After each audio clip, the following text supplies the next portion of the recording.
Welcome to this edition of Morgan You Asked For podcast, 9 o'clock here, Central Time Zone on the 13th of November. Just a few things, kind of housekeeping things here. Obviously just thank you to those of you that do watch and comment and listen, do everything. And we just ask you to rate, review, subscribe to your favorite podcast player, to the YouTube page, to the Facebook page, Instagram, all the different things that we do on here. Trying to do a little bit more. Like Trevor was at the Rose Bowl last week. We put a picture of him up there. I went to the Iowa State game on Monday. We'll touch on that. And just trying to get some pictures up there. And it's fun to do. Just subscribe and share and try to have your family and friends to subscribe and listen and like our stuff as well. It does help out, and we do appreciate that.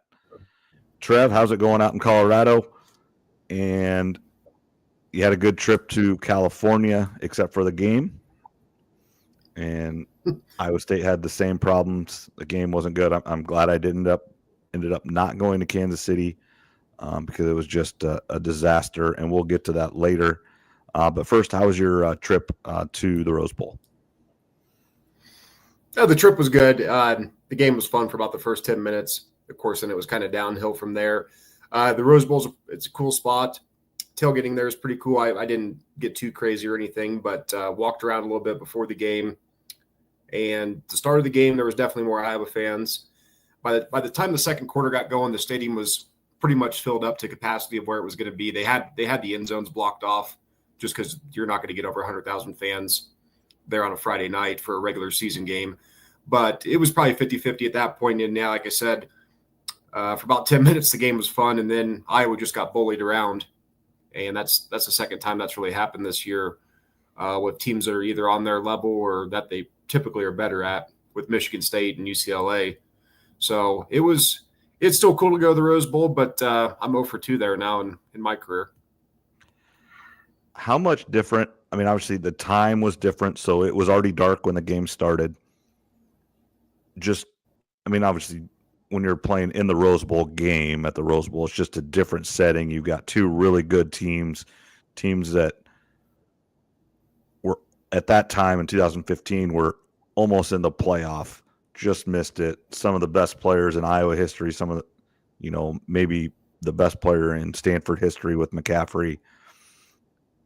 How much different was everything on Friday night compared to that? It was a lot less people, of course. I mean, tailgating lots were pretty wide open.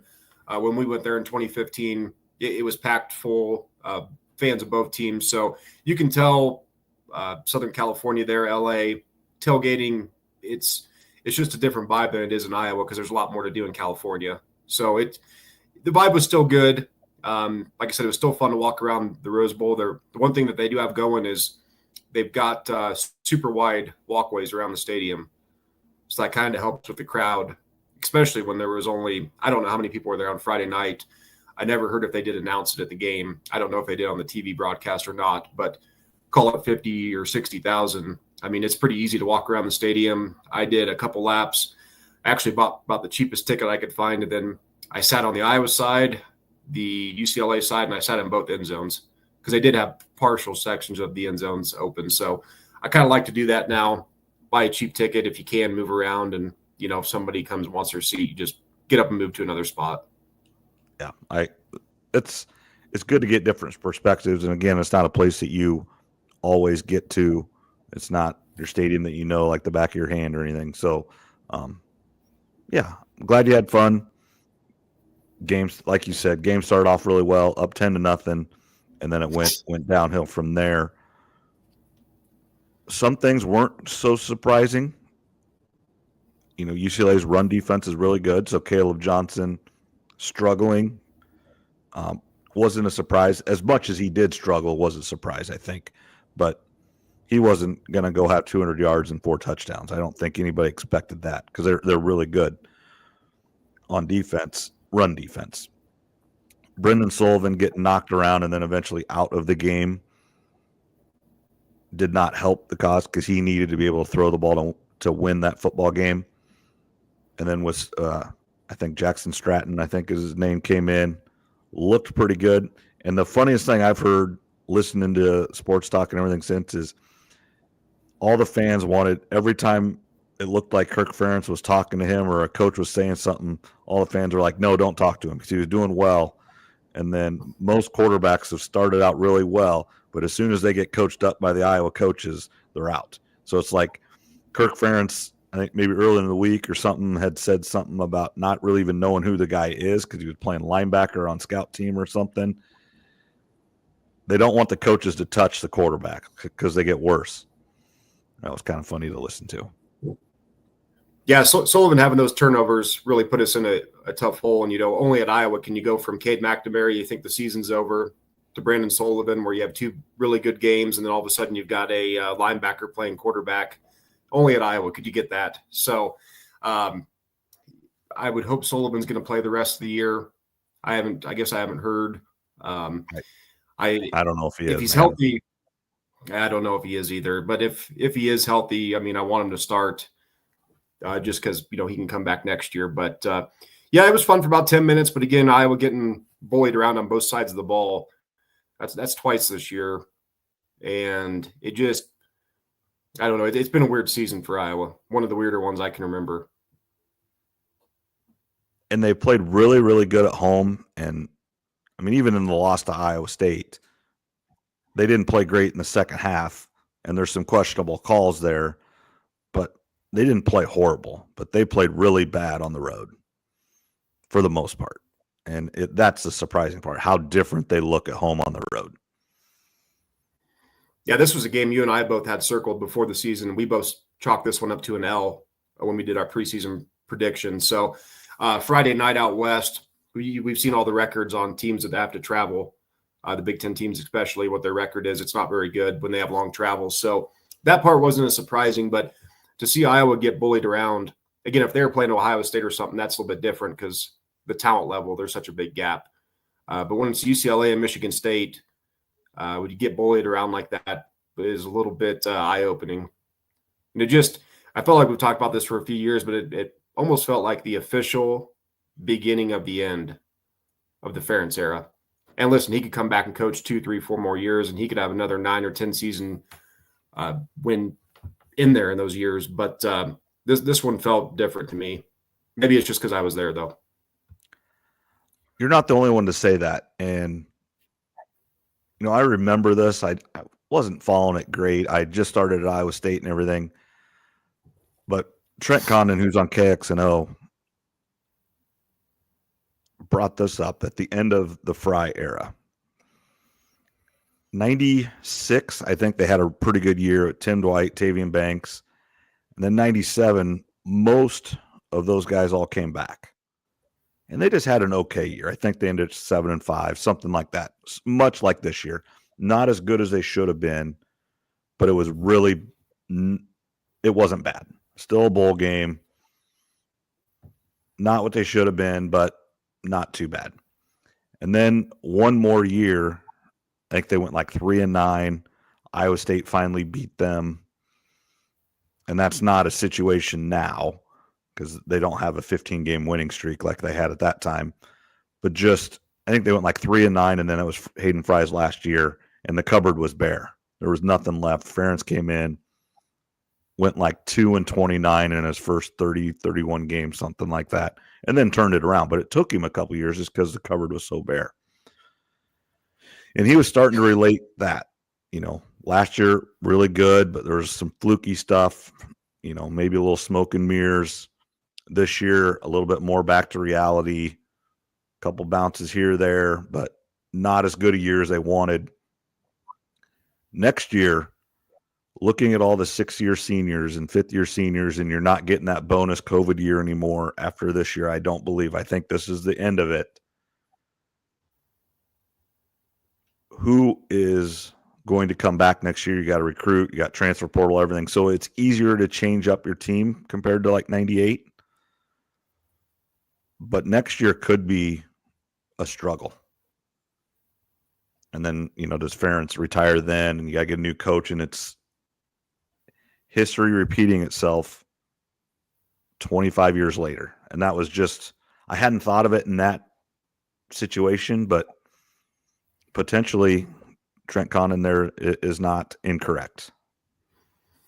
Yeah, it's on the board. And, we talked about this a couple times when we're talking about the top teams in the country, how I don't necessarily think there's a great team this year compared to some others because of the NIL and the transfer portal. So that doesn't just go for the top teams. That goes for every team in the country.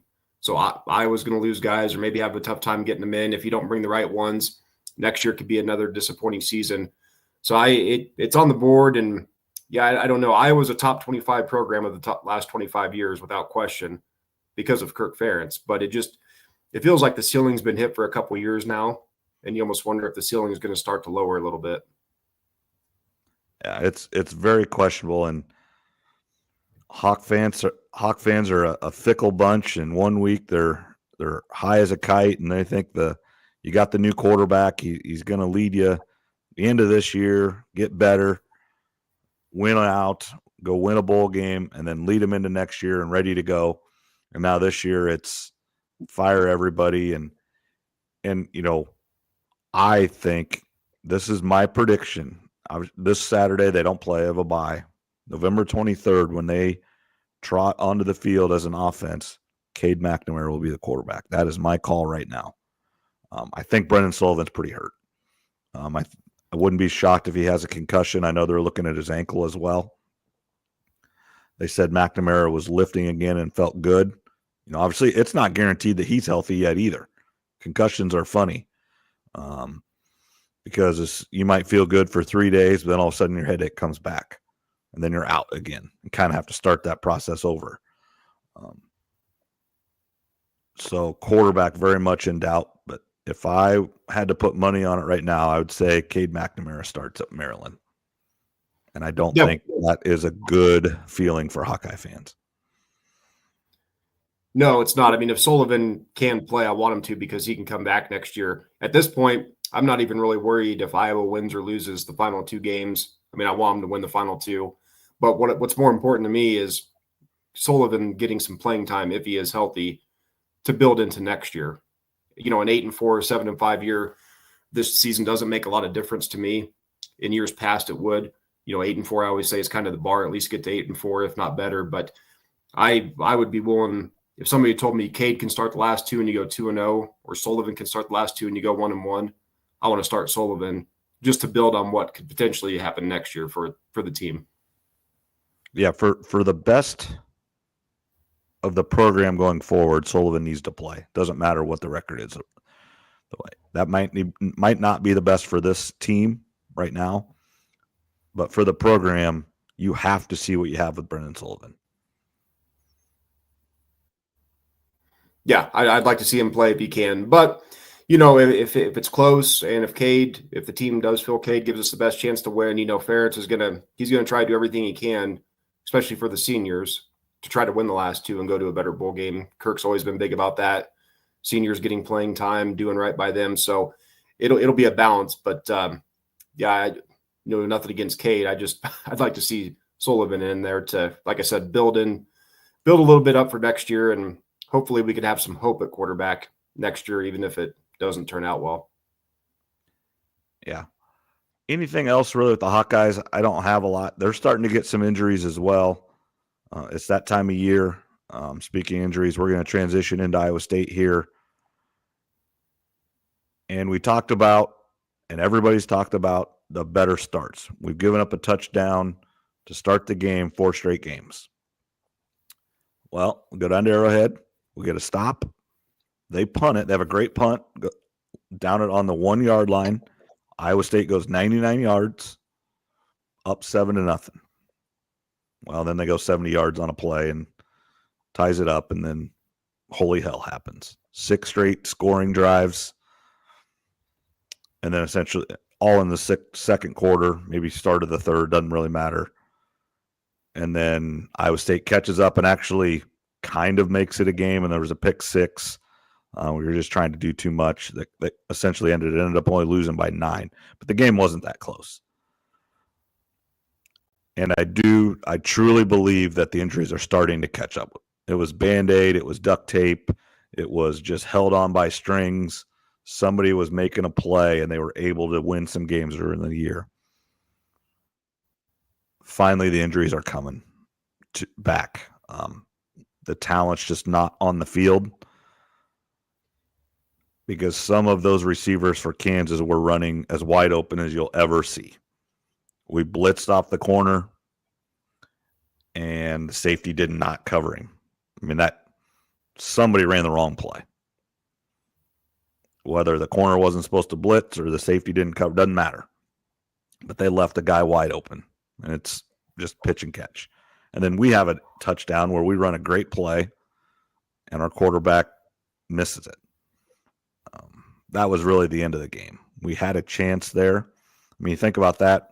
We ended up losing by 9. Now we only, change 3 for 4, and now you're only down 5. Well, you may not throw that pick 6 because you're only down 1 score instead of 2. Every play is like that. Every score is like that in the game. Offensive line, we need to get people healthy. D-line, all kinds of people hurt now. Linebackers have been hurt all year. Now the D-backs are starting to get hurt. And it's just, the season's on the brink. Favored by 8.5 or so against Cincinnati. I really don't understand that.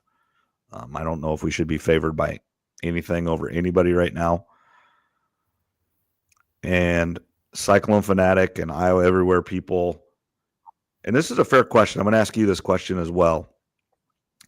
On defense, we play that 3-3 dime stack, and we get no pressure, and we just cover on the back end, and our D-backs and everything in the last 5 years have been good enough to not let people run open and then make plays and get turnovers. Well, right now we can't do that.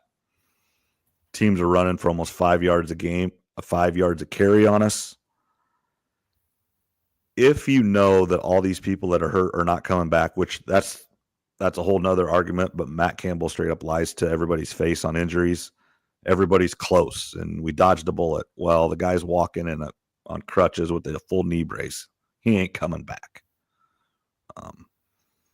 Trevor Downing from Creston several years ago, he was week to week the entire season. He broke his leg. He wasn't coming back.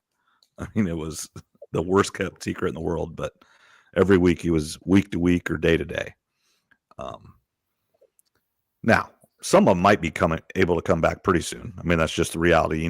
We don't know their injuries, but if you know all these guys aren't coming back, do you need to change the scheme, or do you just go down with the ship? It's a tough one. They've been running 3-3-5 all year, obviously. I noticed in the Texas Tech game that they lost there on that final drive. The 3 linebackers were just kind of standing around and weren't really having much of an impact on that drive. And I would have liked to at least see them blitz or something, yeah. Maybe put another D lineman on the line there to rush the passer. But that's the argument is you go 3-3-5, which they've been doing, take a linebacker out and go 4-2-5 and put a more of a D lineman in there. That's the argument. You get one inexperienced linebacker out and maybe you get a little more pressure. Because you're not getting any pressure with 3. I mean, and Jalen Daniels just had all days to throw, and I don't care who you are. If you give a quarterback that's good enough, and he's better than most, 10 seconds. It's the same argument we had with the Bears and the Hail Mary. Well, you give Jaden Daniels 13 seconds to throw. He's going to get it there, and he's going to give his guy a chance. If you get no pressure on a quarterback, Division I quarterbacks are going to find their guy. Yeah, especially going back to that Texas Tech game. I would like to see him put another D lineman down, or if you're just going to have the 3 linebackers there, at least blitz one, change it up every time. Every time. Yeah, something. I mean, keep the offensive line and the quarterback guessing a little bit. But it seemed like on that drive, from what I remember anyway, they were just kind of standing, almost like playing a little bit of a zone and not moving much, just kind of taking up space. So.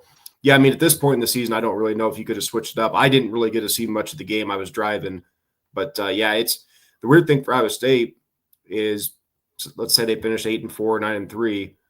You probably would have taken that most before the year. Most fans would. But it's the way that it's going to happen, or at least the way it's looking like it's going to happen, to start out 7-0 and then finish whatever they're going to. Now, if they went out And if Colorado can lose and they somehow get to Dallas, and that changes things. But right now, with that 7-0 start, it just it's pretty disappointing to lose 2 in a row now. Yeah, that Texas Tech game is just good.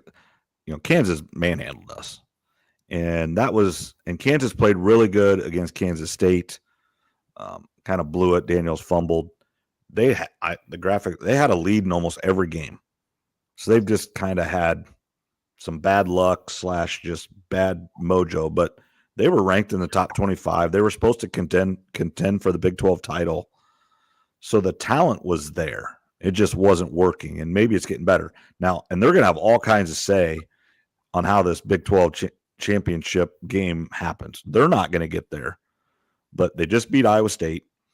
They play BYU this week, and then I think they play Colorado. So they got all kinds of say. Now, I think BYU has a 2-game lead, so they can lose and still get to the Big 12 title game. But if they can beat BYU, then that BYU probably still gets a championship game, but then that all but guarantees the Big 12 is only going to have one team in the playoff. So Kansas is going to have all kinds of say in what happens.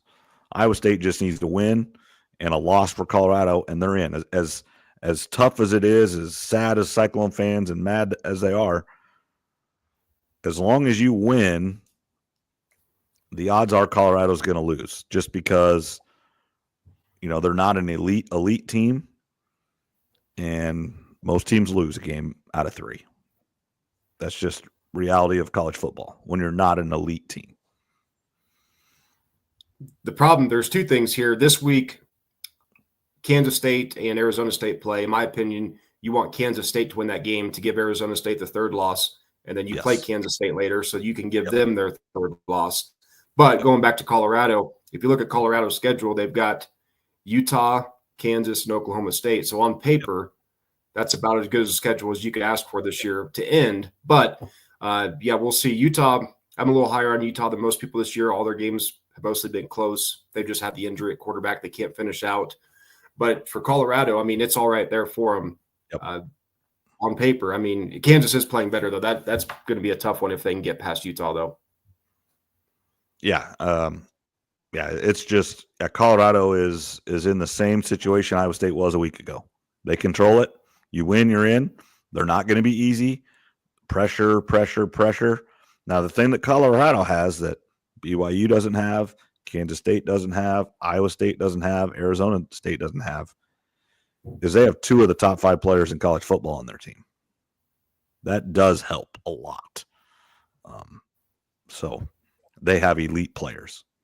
I don't think they have the best coaching staff. I don't think they have the rest of the best players, but you start drafting teams, they have the top 2 picks of everybody they're going to play.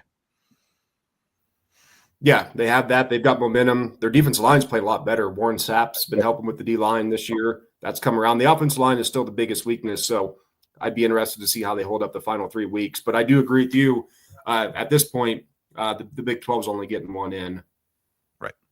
The only chance is BYU's undefeated and gets beat in the championship game. That's the only hope for the Big 12 to get 2 teams in.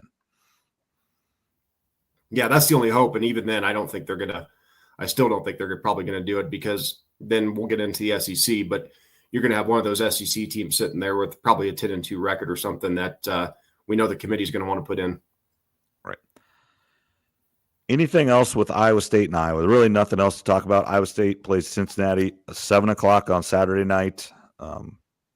It's just a dogfight. You got to win. Doesn't matter how, doesn't matter if, doesn't matter how it looks. It doesn't matter. You just have to win. Win by 1, win by 50. I think you do have to go into these games now with the defense the way it is. You have to score 35 points a game. And they did, but they gave up 45 last week. But the 2 weeks prior to that, 2 games prior, not weeks, because there was a bye in there, they only scored like 20, 22, and were able to make it close and then pulled it out against Central Florida. But I think you have to just realize you got to score 35 now.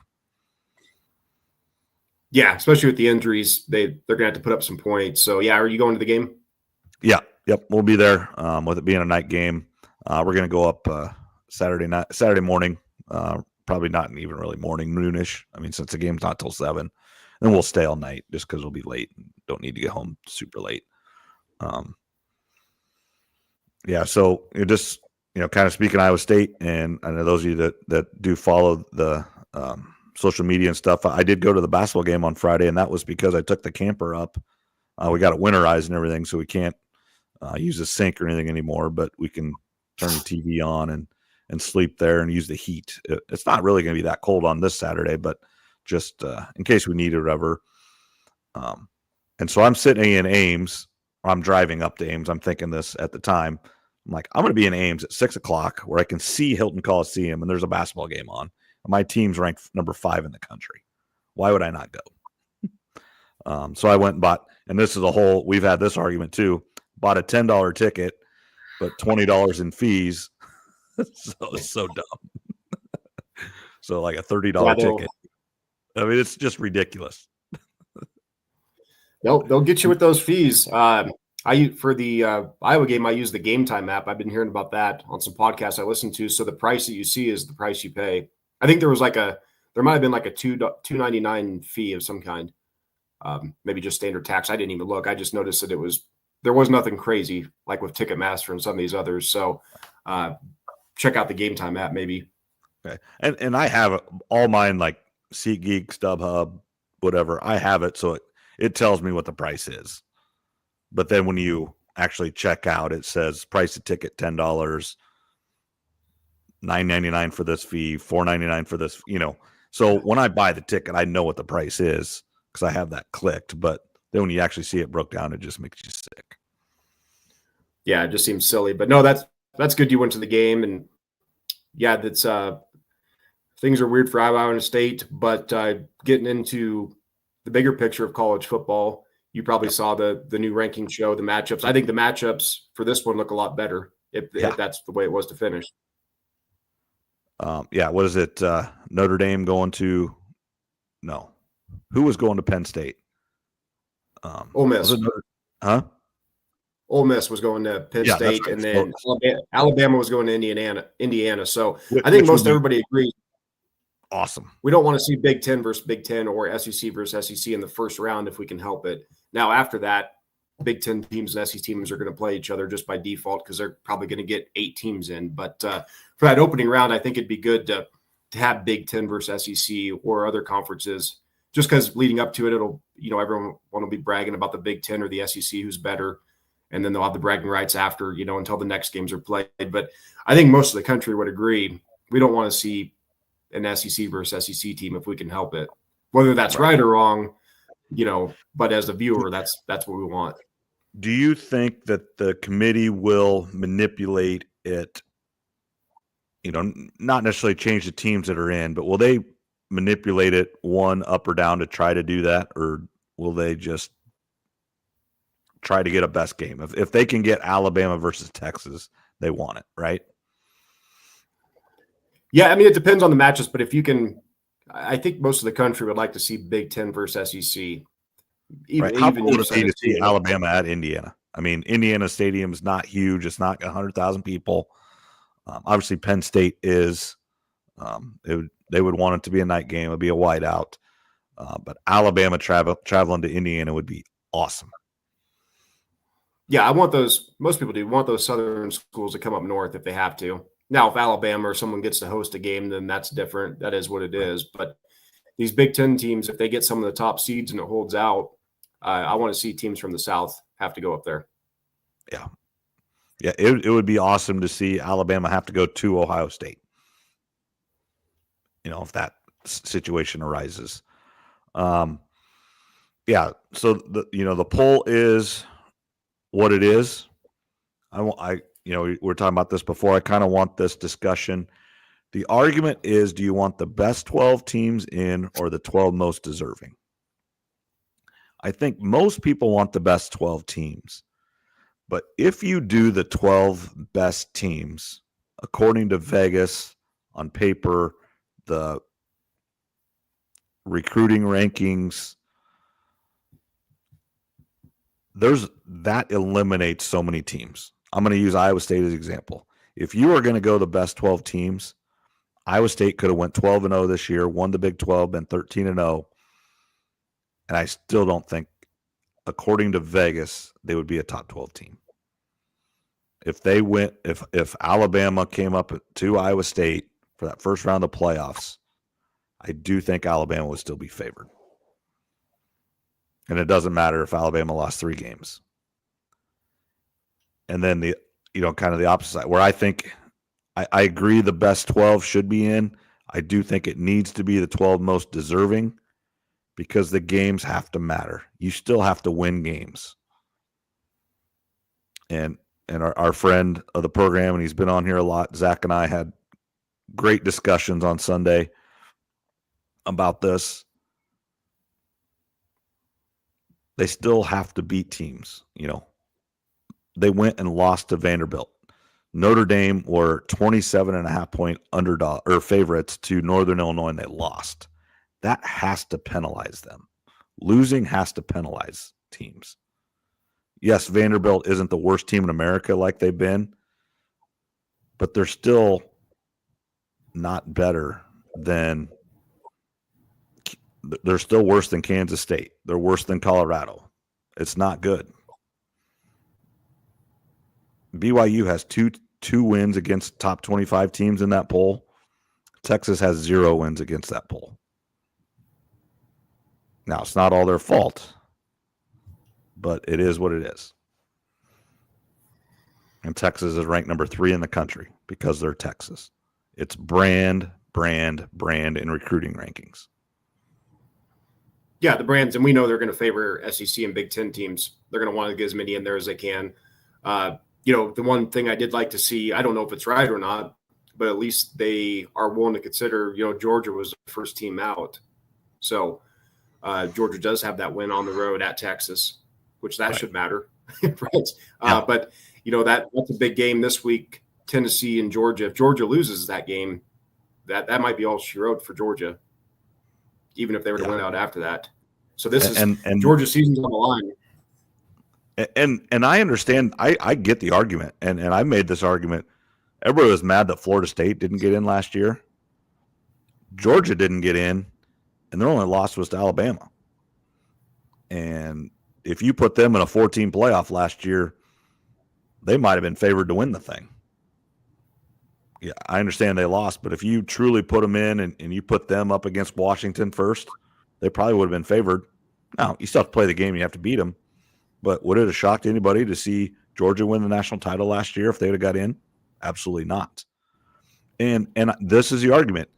Even if Georgia loses to Tennessee this week and then they don't even get in the SEC championship game, which is fine, whatever, is Georgia one of the top 12 teams in the country?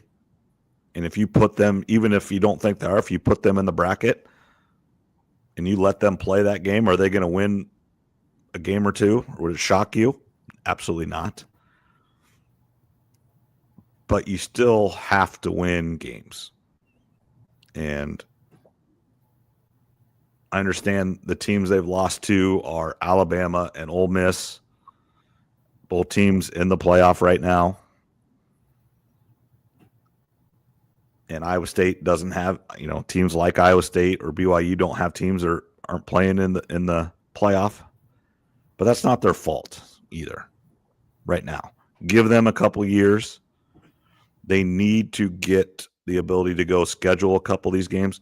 Then the other thing is, and this is the SEC, there's a chance that 8 teams could tie for the championship at 10-2 because there's no divisions now. And the thing is, those teams are cheating like none other because they only play 8 conference games. You have a 16-team league, and you only play half the teams in your league. So it is truly a crapshoot on who you play. They need to play 9 games. The SEC has to get to 9 games. There's no question about that. I'm sure the Big Ten and the SEC, when they met earlier this year, I'm sure they brought that up, and that's something you and I have talked about. They've got to play 9 because that would eliminate some of these teams all being 10-2 potentially. Yeah, Alabama's playing Marist or Mercer or something this week. Yeah, I think. I mean, it's ridiculous. So essentially, they're getting a bye without a bye. Now, like Iowa has a bye, and that's fine, but they're getting a bye. If Ryan Williams is dinged up or Jalen Milroe is dinged up, you play him for a quarter, you get out 35-0, and then you sit him. Or, you probably don't not play him because you don't want to show that to anybody, but you play him the first quarter, you get up 35-0, and then you sit him, and it's no worse for the wear. Yeah, it's about as easy as a game as you can schedule there for Alabama. And I was just looking some of the other SEC schools. They've got some easy ones coming up too with different small programs. So, yeah, they've got to play 9 games. I think what's going to happen here eventually, though, is we're going to see the TV ratings and all the money that come in from this 12-team playoff. It's going to expand even further. Yep. I don't know what number they're going to go to exactly, but it's not going to stay at 12. There's too much money in this now. Right. Yeah, it's going to go bigger, and they're going to want, and there's going to be it's going to be a negotiation. The SEC and the Big Ten are say we want 4 each, and there's not a whole lot that the ACC and Big 12 can say right now, but they're going to come back and say, okay, you can have 4, but then we go to 16 or 24, and then okay, you can have your 4, but then now realistically, if it goes to 16 or 24, now you're going to get 6 or 7 of each, but that way you can kind of appease both teams, both sides, both conferences, all the conferences is, yeah, you can get 6, but at least that gives the ACC and Big 12, hey, we could get 2 or 3 on a certain year. Maybe not every year, but, if Iowa State wouldn't have messed up and had, if you get a couple teams with 1 loss or maybe 1 undefeated and 1 with 2 losses, and you get a 11-2 Big 12 team that lost a championship game, they should get in on a 16 or 24-team playoff without any arguments. Yeah, when it does go to 16 or 24, that's going to happen, and it's going to create more of these opening round matchups that we're so excited for. Teams going on the road to teams they hardly ever play, or when they do play, it's only in bowl games in destination cities. Now they're going to have to go on the road to, all the different little college towns all across the United States. So it's going to expand. And this year, with it being 12, I don't think right now I'm going to feel too bad for most teams that get left out. Now we'll see how the season finishes up. If we have all these 10-2 SEC teams, then it's like, okay, who's getting in, who's not? That could be a different story, but that's kind of their own fault though for only playing 8 conference games. The problem with that is, if let's just right now, I think there's a possibility that 8 teams could finish at 10-2. Let's just say 6 of them do.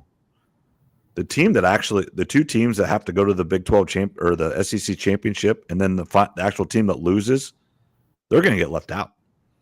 And it's going to end up being a coin flip, or because you beat this team, it's going to be tiebreaker issues because they all didn't play each other. It's not round robin. If you ask now, here is something that the Big 12 could have a chance. The only thing I could think of that has a chance, and I wish they wouldn't have lost to Nebraska, but if Colorado would win out and lose in the Big 12 title game, is there any chance that the TV steps in and say, hey, we can get Dion on TV, big time situation? Because it would be big ratings because everybody likes to watch Dion. Oh, I think without question, in that scenario, they would push for Colorado to be in. Yeah, Colorado is a massive draw right now with Dion and this current staff and the players. So, yeah, I think without question, if that scenario would have played out, then yes, they would have pushed for Colorado to get to be in. I don't think they can push hard enough if they have 3 losses. If they get to the Big 12 title game and win, obviously they're in. But and the TV execs will be jumping up and down, and then they'll sit around and figure out if they want to let BYU in. But the TV people will love it if somehow Colorado gets in. Oh, yeah, they're rooting for them over BYU. The TV people are to get in. So, yeah, if Colorado can get it done, that would be interesting. And then to see, obviously, what seed they would get and all that kind of stuff. But, yeah, if Colorado beats BYU and BYU's undefeated and that's their only loss, I still think my prediction right now is they'd leave BYU out. Yeah. I don't know if that's right or wrong, but I would I would still say the Big 12 only gets one in, especially with all this craziness with the SEC. You know they're going to push for those schools to get in. See, and yeah, I mean, I agree. The SEC is the sleeping giant right here. If you look at the poll right now, the Big Ten has a big step up.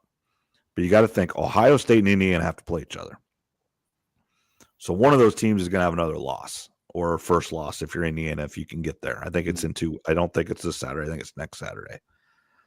Yep. And if Ohio State would run Indiana out of the building, Indiana drops like a rock because they are like an Iowa State. They're like a BYU.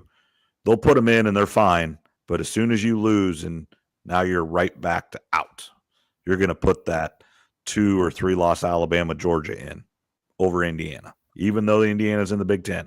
Doesn't matter. It comes back to brands. Indiana's going to get the same treatment that Iowa State or BYU or Kansas State gets, unless they're undefeated. But even if they are undefeated, if that jersey, if they had the same schedule, same record, we talked about this last week, and it had the M on it, and they wore the winged helmets, they would be number 2, maybe number 1 in the country. Yeah, if they lose to Ohio State, which most people think they're going to, it's the fashion and how they lose it. If they keep it close throughout the game, it's close. They won't get dinged. They won't get dinged as much. But if they get blown out 52-3 or something, they're going to drop, like you said. They're going to drop hard. The only thing that they have going for them is Kurt Sinetti. He's a character. Mm-hmm. So, would that help with the ratings and the TV? I don't know if that would make much of a difference. If they'd want to keep them up a couple spots just because of that. But how they play versus Ohio State is going to be really important. They don't have to win the game. Nope, they just can't get run out of the stadium.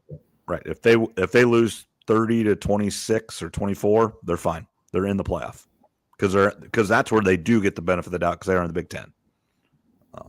They'll put them in over. That would be the argument. Do you put? I mean, I think you're talking about Indiana and BYU in that situation, and BYU would lose the Big 12 title game. Those are the type of teams you're looking at, and then I think Indiana would get in over BYU because they're in the Big Ten, even though their schedule is not good. Mm-hmm. I mean, obviously they have to play Ohio State. That'd be my guess.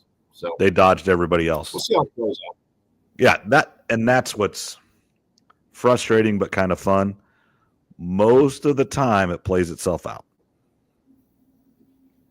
And I did listen to this, that if the BCS was still in place, somebody ran the scenario in BCS, the rankings are really, really close. Everybody's like, well, they're moving and manipulating people and stuff like that. And if they really went to the computers, it's really not that far off. They move a team here or there. Yeah, that doesn't surprise me, really. It wouldn't have to be that drastic. I mean, the computers and people obviously think different, but that doesn't surprise me that it would be pretty much similar, maybe about. You got to think that committee is using computers and analytics. You have to. A little bit. You have to. And they're looking at Vegas power rankings. I don't care what you say. They're not betting on the teams, but Vegas ranks teams and puts a power ranking together because they want what's best. They're trying to make money. And they have no bias. They don't care. They truly don't care who wins. They just want to make money. And that's why those power rankings are usually so close and those spreads are so close. And they get it right 9 times out of 10. Yeah, those tall, like people say, those tall buildings in Vegas, they weren't magically built on. They're built by people like you and me, betting on spreads. Yeah. I don't bet on spreads anymore. Well, they actually aren't. They're actually built on slot machines because actually, if you look at sports betting is a very small chunk of their pie. I'm pretty sure. It is. No, slots are definitely the biggest, but Vegas usually they, like you said, they leave their biases out of it. Where the committee obviously has some biases because it's, you've got former people that went to certain universities or certain conferences, all that type of stuff. So there are biases in there, but I think it's exciting. It creates for, a lot of controversy, but the fact that they went to 12 is a step in the right direction, though, at least. Yeah, because you're talking about a whole lot more teams. If you're still at 4, Alabama's out, Georgia's out, Tennessee's probably out with Hail Mary to get back in. The Georgia-Tennessee game for sure is a lose you're out. If it's 4, no questions asked. If it's 4, it's interesting because then you are having the real arguments on Indiana and BYU being undefeated and being 5 and 6, and you got So what it's Oregon 1, Ohio State 2, Texas 3. Who's 4? Who is 4? Was it Penn State 4? Maybe. I think the Big Ten had 4 in the top 5 or something, or 3 of them, or whatever. Yeah. 3, 4 of the 5 because Indiana was 5. Okay. Yeah, I think that's right. I last week I had it pulled up. BYU was 6. Now that's not the seeds in the tournament, but that's the actual rankings because the seeds are different than the rankings, and that throws people off a little bit too. BYU was ranked 6, but they were the 3rd seed. Texas was the 3rd ranked team, but they were the 5 seed. It's kind of weird like that. Yeah, that when you're watching that show, you got to know what's going on there because they're going to go down the AP top 20 or the top 25 rankings, and then the seeds are going to be a little bit different. So that does throw some people off when they're watching it for the first time. All right. Anything else in college? College football, college basketball started. I kind of talked about earlier that Iowa State was there. I was there at that game. Here's the thing that I saw with Iowa State: why they're better than they've been and why they're so good. Kansas City, on paper, is supposed to win their league and be pretty good. And I was watching the game, and I didn't think Iowa State played very well. And especially in the first half, they didn't look very good. And they were up 15. And then they won by almost 30. They had a little stretch there where they made 3 or 4 threes in a row, and they put it out of reach. But when you don't play well and you just kind of are going through the motions, it looks like, and some things work, some things don't, and the game's really never in doubt, that's when you know you're pretty freaking good. And they are really, really big. That's the difference. The big guys they have now are talented. They actually look like they know what they're doing on the offensive end. They run plays through the post. And so this team probably going to have more losses than they had last year. But I think this team fundamentally and just the way the team is constructed is built to go a little farther than the last couple. Even though, 2 of the last 3 went to the Sweet 16, I think this team has a chance to go farther because 1 through 10, they're better. And they have a post presence that can actually score. And that was kind of their fault last year, wasn't it? They couldn't score very much. And I think you said earlier in the year when we talked maybe in the summer, you thought this team would be a better offensive team. Yeah. Because they put the big 6'11", 260-pound guy at the free throw line, and he pump faked and went right around his guy and got a layup, and that just Robert Jones did a lot of great things, but that's not what he did or what he could do. He just didn't have that skill. How far away are we from Iowa State basketball, the men's game? I think it's the week of December 10th. December 4th. We need to mark that date down. Pretty sure that's a Wednesday, so we'll probably be doing the podcast, or we'll have to see what time the Iowa State game is. We might have to do the podcast on a Tuesday or whatever there. We'll just see what happens. But December 4th is a week or a night that has unbelievable basketball games. Iowa State plays Marquette. There's like 4 or 5 matchups of top 25 teams. Now, some of these, by the time you get to December 4th, the rankings are going to change a lot because over the Thanksgiving week are a lot of those big tournaments. Like Iowa State plays Auburn the Monday of Thanksgiving. So obviously if you win or lose, Iowa State could go out there and go 0-3 and drop, but they might lose to Auburn, North Carolina, and UConn. I mean, that might be their 3 losses. Well, that's pretty freaking good. But you're all of a sudden going to drop to number 24. I don't think they go out 0-3 out there. They're better than that. But it's one heck. And then, so that's Maui, and then there's other ones. So teams are going to lose.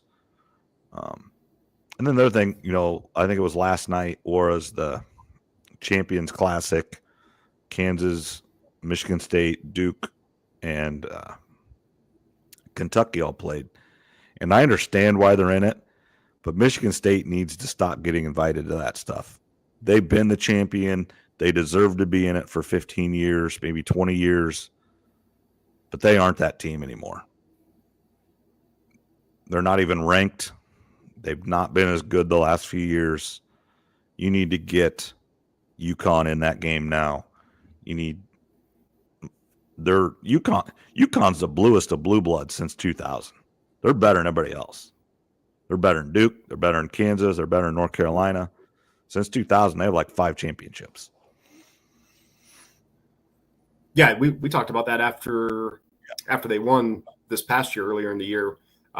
They have like more championships than anybody right now since like you said about that 2000 season. So yeah, UConn is a blue blood. Obviously they're going to be good in the women's side too with Paige Beckers at UConn. So men's and women's, I mean, not that they've always been pretty good, obviously, but that kind of transitions to the women's side. I watched the Iowa women before we got on. Yep. They look good. Sydney came back looking well. They had 11 girls score.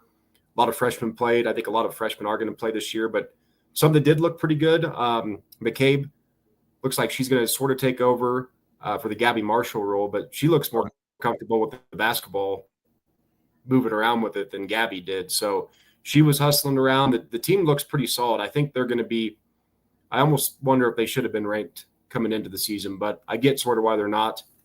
But I definitely do think they are a tournament team. Can they win a game or two in the tournament or maybe get to like a Sweet 16? Going to have to see them play some better competition. But they did say the 24 class had 4 top 100 players. The 25 class has 3 top 100 players. So the next 5 years or 5 or 6 years should, on paper be pretty good for the Iowa women. Yeah, it's one of those they just need to capitalize on Caitlin Clark's, celebrity. They got to the national championship game 2 years in a row, had the best player in basketball. Surely they got into living rooms to recruit players they probably never had before that.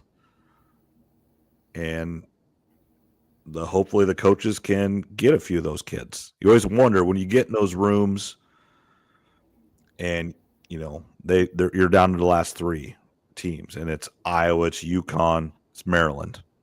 Maryland's been pretty good. They're not as good. It's Iowa, UConn, and LSU. And you keep and unfortunately you lose 3 or 4 of those. Well, now you're not recruiting that kid that you did for the last 25 years, that 3-star out of small town Iowa or small town Minnesota that coming to the program, maybe not be a fixture and all conference player as a freshman, but in 2 or 3 years they're going to be there. Now, some of it is basketball's changed, transfer portal, NIL. You can't depend on someone being there for more than a year. It's a year-to-year basis, because if you don't play them enough or they think they can get a better deal somewhere, they're leaving. Doesn't matter. It's not a reflection on the player. It's not a reflection on the coach. It's just reality of today's college world. Which, speaking of that, I want to wish Mark Farley the best, football coach at UNI, retiring after 24 years. And he was talking about that. Just college sports has changed, and he's worried about it. Now, he's 60-some years old. He's not winning.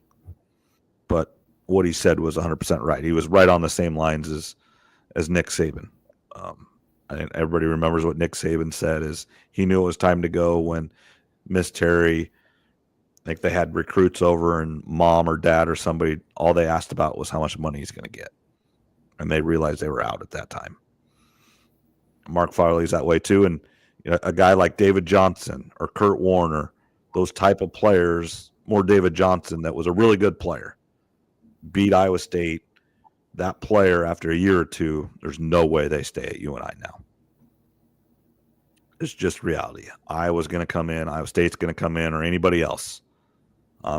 A guy on Iowa State's team right now, Nate Heisey, played at UNI for 4 years. Now he's playing at Iowa State. AJ Green, he ended up going into the draft because he got an assurance and playing for the Bucks two-way, but he was going to come to Iowa State. Now, some of that situation, his dad's a coach there now, left UNI to coach at Iowa State, but he was going to leave for his last year to play. It's just tough. You have to recruit your whole – and I think basketball is worse than football. And it's helped Iowa State. Iowa State's went like 1-22, 0 in the conference, and then the next year goes Sweet 16 with a new coach. So it's good and bad. But teams like you and I, coaches like Mark Farley, Jay Wright, Tony Bennett, Coach K, Coach Saban, you can go down the list. They don't want to deal with it anymore. Yeah, it's going to be a younger coach's probably generation moving forward. And again, we've talked about before that this stuff will all correct itself here eventually. Right now, it's the Wild West. It'll come back to the middle. We've talked about college programs are hiring former in football NFL GMs and capologists to come in and start managing whatever the NIL is, whatever the funds are. You spoke about Iowa State. They have an understanding, all colleges do now, of what certain players of certain positions are worth.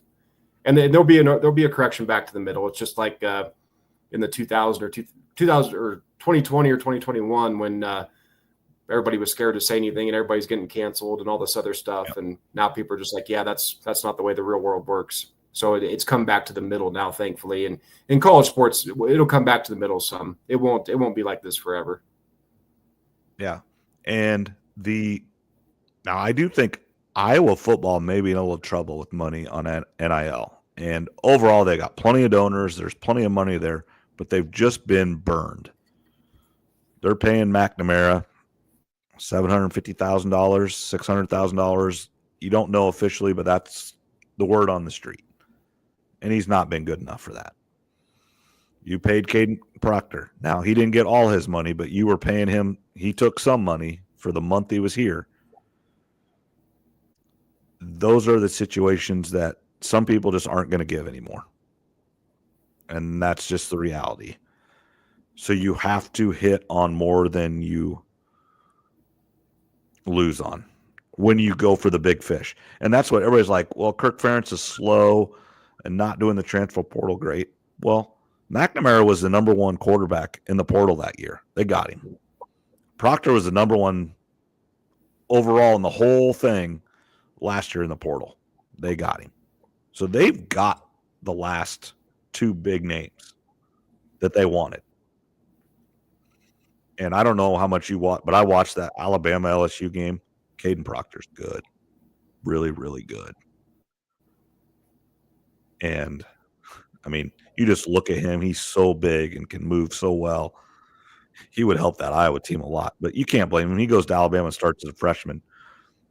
And I think here's what happened there. Coach left. He didn't know what to expect from the new coach. He knew what he was going to get at Iowa because he knew those coaches. They recruited him hard. He probably kind of wanted to go to Iowa, would be my guess. But it's tough to say no to Saban, and you get to go play in championship games and in the playoff. That's hard to say no to, and I respect him for trying to do what's best for his career. Well, Coach retired. He doesn't know. He comes back to Iowa. Well, his Alabama buddies say, hey, it's still pretty good down here. This guy's pretty good. You can do it. You'll like him. And so he changed his mind and went back. I would bet a lot of money that's essentially what happened. I've heard a couple stories that stuff I can't say on here since this is a PG or PG-13 show, but that's part of it. But I heard there was some other stuff going on, and the coaching staff was like, "See ya." So whatever's true or not, whatever's true or not, I don't know. But I'm not going to say it on here on this one. But we could talk about it sometime. But yeah, I mean, I don't blame him for going to Alabama or going back to Alabama. You have a chance to win at a higher level, of course. Yeah. All right. Done with college here. Let's transition to the NFL. Couple of the notes here. Lions and Chiefs are definitely separating themselves. And looks to me like they're on a collision course. Chiefs just keep finding a way. I was sitting with Zach watching that game, and obviously he's a Broncos fan, and it was painful to watch. I mean, that's you think you have it, and that's the dangerous part about playing for field goals. Instead of just keep going downfield, keep trying to score a touchdown, give it to your best players. And I haven't watched that many replays of that, but that entire left side of the Broncos field goal unit got absolutely destroyed, because if the guy that did block it didn't get it, the guy right behind him was. There was like 3 guys right there. So I don't know if they did something different to get that block, or just they wanted it more and just absolutely blew up those guys. I don't know what happened for sure, but the Chiefs made the play and the Broncos choked it away. The Chiefs found that weakness in film, and you could see them going after that side most of the game, and then eventually they got it. There was a moment in the game too where the defense was asking Spag, should we let him score so we get the ball back, and he didn't want to let him because they thought they could get that blocked kick, and everybody's coming out and saying the Chiefs are lucky and all this stuff. Sean Payton even came out and said, yeah, we had a weakness there, and the Chiefs exploited it for us. So, I mean, even the opposing coach was like, nah, it really wasn't lucky.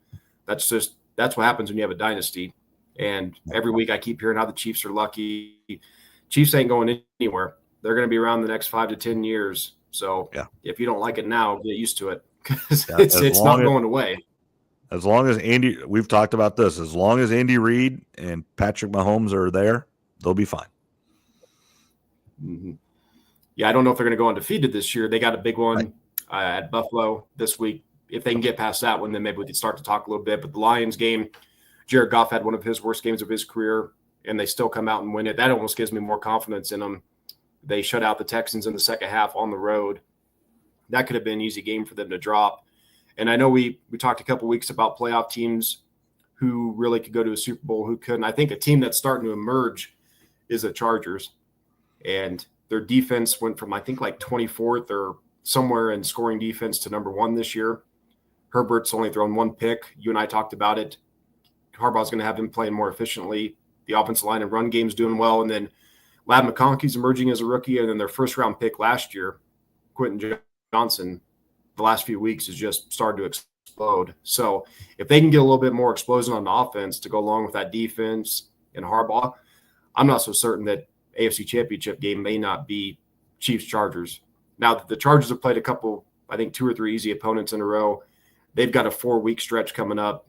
The Chargers do that. We're going to find out a lot about them. I think they've got the Bengals, the Ravens, and 2 more tough games. So we'll find out over the next 4 weeks if Harbaugh's got this Chargers team ready in year 1, or if he maybe needs another draft and another free agency period. Yeah, Jim Harbaugh just wins. They're getting better. You knew he would get Herbert to play better. It was now here's another conspiracy, and we're going to get to the Bears here, which is complete. I mean, Eberflus is out. They fired their coordinator. But David Kaplan, who is on the radio there in Chicago, I heard him talking. Jim Harbaugh wanted the Bears job, and the Bears would not give him the time of day, will not hire him because he's not politically correct, or he's just not the type of guy they want. He just wins, and he was absolutely, it's just an incompetent organization. They don't know how to do things. He is a really, really good football coach. Who cares what else he does? You're there to win football games. You're not to be, who cares if he's great on social media? Who cares if he's great in the press room? Who cares if he's the nicest guy in the room? That doesn't matter. Win football games. And then that same Trent Condon asked David Kaplan, is there any chance that the Bears would trade to go get him? And he goes, most of the time that has worked out for the teams that traded for their coach that they wanted. The Buccaneers wanted Gruden from the Raiders, traded for him, won a Super Bowl. Just teams do it. And he's like, absolutely not. This ownership group does not want Harbaugh. It's getting old Bears quarterbacks mixed up. And that's Well, it's sad. really the guy that doesn't want him is Kevin Warren, the old Big Ten commissioner that now is the Bears CEO. He and Harbaugh do not get along. He was the one in 2020 that wanted to shut down Big Ten football, and he and Harbaugh have some bad blood. It's probably more Kevin Warren than it is ownership. The problem is, and I just realized this a couple weeks ago too. I'd forgotten, but the coaching staff and the GM for the Bears, they don't really answer to the owner of the Bears, like a lot of NFL franchises too. The president. They answer to Kevin Warren. Right? Isn't he the president? He's like he's kind of a mystery man. He's got a lot of different titles there in Chicago, and it's a lot of people are talking about it's not the norm, like a lot of NFL franchises to run. So he has a title, but yet he does a lot of other things that he probably shouldn't. And there's no structure of, the coach, the GM, the owner of the team, or the president. And that's not surprising. Organizational chart is weird for the Bears. Yeah. So I'm sure Harbaugh maybe did want to go there, but he and Kevin Warren have some bad blood, and I think he knew what he had, or potentially what he could have with Herbert. So yeah, speaking of your Bears, obviously they let the OC go. There was former Seattle players where he was at before that just didn't like him. And I don't know what's going on. It's probably a combination like most things. But, Eberflus has to be gone after this year. He cannot come back. You asked me after that Hail Mary that they gave up, should they fire the coach? And I said, well, let's let it play out a couple weeks. You don't want to maybe rush to a decision. Well, I think they've gone 23 straight drives without a touchdown and all this other stuff. So it's really bad. And I don't know if it's Caleb Williams. I mean, he seems okay at the press conferences. When I hear him speak, I don't hear all of them. Someone did point out that against the Patriots, he was getting sacked a lot, I think 9 times. And there were maybe several incidences where his teammates didn't come help him up. So you wonder, is there something going on in the locker room? Is he not getting called out in the film room when he messes up and everybody else is? I have no idea, but it's the Bears being the Bears probably at the end of the day. Yeah, it's dysfunction. Eberflus needs to be gone. They need to fire him. They should have fired him the other day too, with the OC and brought in. It doesn't matter who. Williams has not thrown a touchdown pass in over a month. That was a stat I saw today. That's great. It's just bad when you only score 3 points against the Patriots. This is not Bill Belichick Patriots. This is the new Patriots that aren't very good. You had the worst 2 defensive plays in Bears history against the Chargers, and then just didn't play very well against the Cardinals, which losing to the Cardinals wasn't a horrible thing. Now, how they did was bad. That would have been a hard game no matter what. Whether you beat the Commanders, Arizona would have been hard, but then you got to beat the Patriots. And it wasn't that you got beat by the Patriots again. You got killed by the Patriots. Caleb Williams doesn't look good again. The team is giving up. Yeah. I mean, it's just dysfunction of the Bears. It's rinse and repeat. Ruin another quarterback. Doesn't matter who you get. I don't know who they're going to get in the offseason. I mean, let's get into Bill Belichick. I know I texted you about him. And, previous to this year, I would have thought there'd be no way he'd go work in Dallas with Jerry Jones. But I almost wonder if Bill taking a year off, he's been doing the media stuff, has he softened up a little bit? And he wants to get the all-time win record. He may not say that out loud, but obviously he wants to get another Super Bowl. But with Dallas, with Dak, he can win enough regular season games to get to that all-time win record. Get the all-time wins, and then, if you can go 13-3, you got a good path. That's a good path to go to the Super Bowl. And then you get there, it's just a one game. He can win a Super Bowl with Dallas. They've got a piece. Now, Dak is – but Jerry Jones will spend money. He will give him what he needs. Now, Jerry's going to have to step back and let Bill do some things. Now, will Jerry do that? I don't know, but I'm pretty sure Jerry wants to win a Super Bowl as bad as anybody. Now, he doesn't know the right steps to do it, but he wants to. And can Jerry swallow some pride, and can Bill swallow – can they both swallow a little bit of pride and work together? We'll see. That's really what it comes down to. They both have to swallow a little bit. Yeah, and I don't know if they both could. I don't know if Jerry, something that really never gets brought up. Obviously, that him and Jimmy Johnson having the falling out gets brought up a lot. Right. But I think Jerry wants to win a Super Bowl now, kind of with him in charge. He wants to prove that he could do it, where he calls all the shots. And I don't know if he's willing to give that up exactly, even for a Bill Belichick. Because I told you I thought Bill's going to be the next Eagles head coach. I still think that's in play. But speaking of the Eagles, I got to give Sirianni credit. Ever since that incident, they haven't lost. Their schedule's been a little favorable. They do. There's a real chance that maybe they're a player in the NFC. For me to get back on the Sirianni train, I just have to see him not lose his team the game in the playoffs. I need to see a close playoff game where he doesn't do something dumb, time management. I don't have to see him get to another Super Bowl or even the NFC Championship game, but maybe that was a come to Jesus moment for him after that with the crowd. Like I said, I'm sure somebody got to him and said, "Hey, knock it off," or something, Yeah, and good for him if that took place and he realized, okay, I've got a really good opportunity here. I've got a great roster and a great organization. Time to get serious and stop with the silly stuff. And hey, credit to him if he did that. It looks like he has. So I just need to see him get it done in the playoffs. I know his second year he got to the Super Bowl, but that's when he had the coordinators there. So he's still got a little bit left to prove to me, but it seems like ever since that incident, things have changed there in Philly. Let's say, is there any way Dion goes to Dallas? I think there's a chance. He actually came out yesterday, I believe it was, on one of the shows, and he said he's going to do it privately, but he is going to determine where Shedeur and Travis Hunter both go. He's going to have a say in that. With his son, I have no problem. Eli did it. John Elway did it. Yeah, with your own son, that's on you. I mean, and essentially, I don't know Travis Hunter's family situation. I have no idea. He might have the best two parents in the entire world, but Dion is definitely taking on the parent role of Travis Hunter. He's taken that on and he's accepted it, and he's really tried to do the best by him. And I truly believe he's trying to do the best by him. Yeah, with Travis Hunter, I think it's more what it's going to be, a corner / receiver. He's not probably as worried about him going to a bad team, where his son, he doesn't want him going to Carolina or the Browns.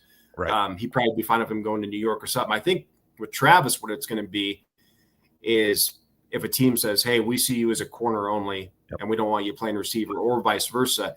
Dion and Travis Hunter both want him to play both ways as much as possible. So if there's a team picking 2, 3, 4 that says, hey, we see you as a corner only or receiver only, then I could see them being like, don't draft me or don't draft him. Right. Or, he's going to hold out or whatever he's going to do. So that'll be interesting too. But yeah, Dion to the Cowboys, I do think Jerry's going to have to consider it because Mike McCarthy's gone after this year. Yeah, he has to be gone. I was listening to some guys talk this morning. There's 5 or 6. Obviously New Orleans fired their guy. Eberflus is gone. McCarthy's gone. The Jets are gone. He's gone. Jaguars are gone. The Panthers, essentially, they're always on a 1-year deal with their guy. Yeah, it's his first year. He'll probably get at least 4 or 5 games in a year or 2. But you never know, and it's one of those with these. Is there a relationship there, or does the owner make a call? And a guy like Lincoln Riley, that maybe somebody's infatuated with him, kind of a Cliff Kingsbury-ish guy where he necessarily wouldn't get fired by USC, but definitely working his way out. I mean, Kingsbury got fired by Texas Tech and then goes and gets the Cardinals job. I mean, that's unbelievable. I mean, that's falling up to the best. But a guy like Lincoln Riley that, hey, he understands if he doesn't win next year, he's probably gone, but he parlays that into an NFL job this year, probably take it. Lincoln's stock is really low right now. I don't know. I agree. At the moment, John Milkoff did bring up a good name the other day. He feels like a lifetime college guy, but Kirby Smart. Yeah. Yeah. If he doesn't think it's, he's finding it a little bit harder in the SEC with Ole Miss and Tennessee being much better than they've been in the past. Of course, let's just say Kirby leaves. I would think those two guys would probably be up for that job, wouldn't they? Wouldn't Heupel and Lane be up for the Georgia job? Well, Lane is probably the one that we're not mentioning that we should for the NFL. Right. His dad was an NFL lifer, Yep. one of the best defensive coordinators. Lane had a weird – that was near the end of the Al Davis area, which we've talked about before. Lane, actually, if he's not going to get the Florida job, which it sounds like Florida's not going to be open, that could change, of course. Lane Kiffin might be the one actually to pay attention to jumping back into the NFL. And everybody's like, well, it didn't work in LA or it was still Oakland, I think, at the time. But I think he was 32 years old or whatever, never really been in the NFL too much, and he got offered the NFL job and took it, which we all would. You got offered a job you probably didn't deserve, you didn't earn, but hey, this is a pretty good job. You're one of 32 head coaches in the NFL. He wasn't ready. He's a much better coach now. I think that time he spent with Alabama, him getting his butt chewed, you could see it on the sideline, and he just took it. And, he's learned from his time. He got offered a lot of stuff and took – he had Tennessee and USC and the Raiders all real early in his career because of who his dad was, like you just talked about. But he's older now. One, you just get more mature and you're better at it. And then two, those experiences has helped him. And then him going to Florida Atlantic, being a head coach and winning at a lower place without all the resources. You think about his head coaching stops before Florida Atlantic were the Raiders, which obviously the NFL, you have every resource in the world, Tennessee, and USC. Those places have all the resources in the world. Florida Atlantic does not. They're really good for their league in resources, but overall it's not. I kind of go back to even high school, people that have coached junior high basketball or junior high football and then work your way up to be a varsity coach, you know how hard it is. Instead of those people that come in and go be a head coach right away or a varsity assistant right away that don't have to do every little thing for a 14-year-old kid, 13-year-old kid that you got to just essentially take care of. The 17-year-old varsity player can take care of himself a lot more. No, that's exactly right. And he definitely had a lot of growing up to do. He probably learned from all those experiences. If he did want to go to the NFL, you remember when he was with the Raiders, he wanted to draft Calvin Johnson, and ownership came in and said, no, we're taking Jamarcus Russell. And they had a big clash. It was public. So he probably knows what to look for. And given, who his dad knows and all that, good teams to consider, teams to just not even give a chance as far as ownership goes in the NFL. But Lane Kiffin might be the one actually that we should be paying attention to. And then, Deion's name's always going to be up. Cowboys, Florida State. That maybe the Florida State's an interesting one. And this is where I heard this today as well, or this week. Indiana, you have to look at the Florida State situation, or others, or a Mel Tucker situation, where you give these people, they have one good year, you give them a 10-year contract, all kinds of money, and then the ship sails quickly. Now, Mel Tucker was a little bit different situation at Michigan State. He got himself in trouble doing dumb things. But I don't think Mike Norvell's doing dumb things. He's just not winning. You go from undefeated to now you've won one football game, and he signed a 10-year contract extension last year. They can't afford to fire him. They're just like Florida. They keep signing these big contracts, and they can't afford to fire him for a few years. And if you're Indiana, obviously you want to pay him well, and you want to give him a good contract. But it was just be leery of giving him $10 million a year for 10 years because you just don't know. And if he's really that serious and leaving and going somewhere, you might just have to let him go. Yeah, with Kurt Cinetti there at Indiana, I didn't realize he's already in his 60s. Mike right. Foster, yeah, he's not a young guy. No, he's not. I would have guessed like 56. I think he's 62 or 4. I looked the other day. I can't remember. So he's a little bit older and probably wise beyond his years. But again, he doesn't have a whole lot of years left of coaching, just realistically. So he's going to want, and he should. Everybody should try to get whatever they can get. And if someone's going to offer him $10 million a year for 5 years, he should take it. He's not been in the positions to make that he hasn't made that his entire life. James Madison, he didn't make that. every other stop. Now and people forget this, he's one of those Saban guys too. He was at Alabama for a couple years earlier in his career. So he's got that same, he knows what it takes. Yeah, he was there for the early years. Right. So that's an interesting one, but yeah, the coaching carousel, Dion, Lane Kiffin, maybe Kirby Smart, but the more and more we talk about it, I think Lane Kiffin's the one that maybe a lot of people aren't talking about that could make that jump back to the NFL. I wouldn't hate that in Chicago. I don't think. Yeah, maybe that might be a good mix. He can coach quarterbacks. Yeah, definitely. And we need a quarterback. I mean, even if our head coach isn't the quarterback guy, it's okay. But you got to go get Cliff Kingsbury. I think you go get Cliff Kingsbury. You go get him. You go steal him from the commander. If he wants to leave, that is.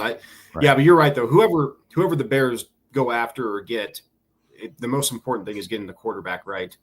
I mean, if you could bring in a Bill Belichick and a Josh McDaniels, but what does Bill want to work for the Bears? I don't know. But if they don't get the quarterback right, then you're looking at another 3 to 5, 6 years of searching again, and then drafting the guy in the first round and fingers crossed and repeat and rinse and repeat over and over again. Yeah, agreed. That makes me so mad. Like, I didn't like the other drafts, so the quarterbacks, like, it just wasn't. But this one I really liked, and I still think he's probably the best guy. Maybe, but he just got in a bad situation. And again, the Bears messed it up. They did it with Fields, where they drafted a guy, and John Fox was still the coach, and then they had 1 year with him, and then they fired their coach instead of clean, do it easy. This time you knew you had the number 1 pick. You're going to draft the quarterback. It was no secret. Should have fired him, and then it could have been a seamless. The coach and quarterback are together. If they work, you keep them. If they don't work, you get rid of them both. But it's a package deal. Now he's going to have to learn another system. Yeah, he's going to have to learn some new stuff this year, and then next year when they bring in the new staff. Yeah, he's going to be on his 3rd offensive coordinator in 8 months. Mm-hmm. Great. Yeah, it's too bad that they couldn't have got Harbaugh, because if you would add Harbaugh, I would be willing to bet a lot things would look a lot different, just like they are for San Diego. So you're not the best team in the NFL yet, but you're getting better, and that's what the Chargers are. And you got a trajectory, and there's a plan, and it's not going to be the most exciting football in the world. Jim Harbaugh's not going to do that. He won't, but he's won everywhere he's been. Yeah, it's going to be running defense, smart passing. I think Herbert's got 11 touchdowns, 1 pick on the year. You and I talked. We didn't think he was going to have amazing stats per se, even though that's a good ratio. It's not a ton of touchdowns, but he's learning to play the game better, and things are looking really good for San Diego right now. And that division as a whole, by the way, because it looks like Bo Nix and Sean Payton, that's looking promising, even though they lost. Things are looking better in Denver now. The Raiders. Speaking of Shedeur Sanders, I'm not on Twitter anymore, but I hear he likes every time that the Raiders lose because he wants to go there, maybe. Well, I get now I think they need to fire that coach too, and go get somebody else. But that's a whole nother thing, because I don't think he's the right guy either. He's one of the reasons Arizona State got in all kinds of trouble, is they're cheating down there with Herm Edwards and recruiting and all the NFL guys not doing things the right way. But that's what happens when you put an NFL staff in a college setting where the rules are just different. Mm-hmm. Yeah, it works both ways. If you don't know the college rules or you don't know the NFL rules, it's a lot more to learn. Urban Meyer coming up said he talked to a bunch of people, and then he got in some trouble saying how he wanted to change things, and the NFL basically told him shut up. That's not the way it works. So it does work both ways. But someone brought this up today too. I mean, college football, all the schools only have 2 or 3 games left, so it's 3 weeks. Yeah, feels like we started. We got our thing that the game's November 30th against Kansas State, and we have to have our camper out of there. We were able to leave it there all year. Now we've taken it in and out a few times. Has to be out that December 1st, which is just the Sunday after the game by 5:00. So, which is very understandable, but and it may have to go out before that because if we get snow or something, it's not. Now, we're very blessed that my dad has a truck that's big enough that we could pull it out of about anything. And it's not that big a camper. My dad's got pretty good sized trucks. So, but not everybody's in that situation. We saw campers and everything get stuck in mud, didn't we, Trev? That was Hinterland. That's well, we had that same. Well, we had a different camper, but we had that same big black truck. So it'll pull. It's not going to get stuck, but a lot of them will. No, and if you do happen to get stuck, there'll be enough people around to get you out of there. Oh yeah. And by then it might be even a little frozen, so then that help as well. So, all right. Well, we've went plenty long tonight. Anything else you want to talk about? We kind of hit everything we needed. State of Iowa is a mess. The NFL, they're really just halfway through, correct, of the season because there's 18 weeks. Everybody's about not. Yeah, I mean, given the bye weeks, yeah, pretty much. And there's some big games coming up. We got Pittsburgh, Baltimore this week.